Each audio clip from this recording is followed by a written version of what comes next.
Ce jardin, Marie-France en connaît tous les recoins. Petite, près du ruisseau, elle attrapait des centaines de grenouilles. Sa passion pour la culture lui vient de son grand-père, Daniel.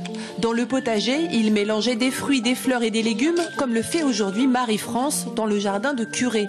Un jardin qui nourrissait à l'époque toute la famille. Et on n'avait pas le droit d'y aller. Il était fermé. Et alors mon grand-père faisait la sieste tous les midis. Et alors, il n'était pas fermé à clé.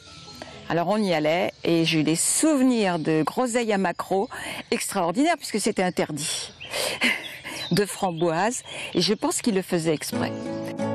À 8 ans, Marie-France demande à son grand-père un bout de jardin. Il accepte. La transition est faite. Aujourd'hui, elle ne peut se balader sans son sécateur à la main.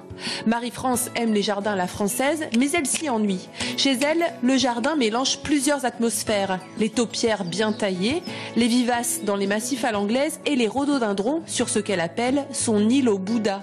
Tout un espace ponctué d'œuvres d'art contemporain, comme ce voile de Loire, une sculpture de tissu, ou cette œuvre intitulée Entre Loire et Cher. C'est pas de la décoration, c'est quelque chose qui anime et qui finit par faire corps avec le jardin et qui met en valeur les deux.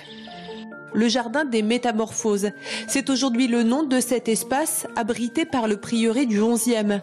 Un écrin que Marie-France a décidé d'ouvrir au grand public quelques jours par semaine. Je pense que j'étais faite pour ça, gratter la terre.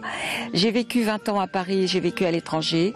J'avais pas du tout la même santé que j'ai ici et la même philosophie, le même calme. Des visiteurs qui seraient bien étonnés d'apprendre que cette magicienne des plantes a fait toute sa carrière dans la haute finance entre Paris et Londres.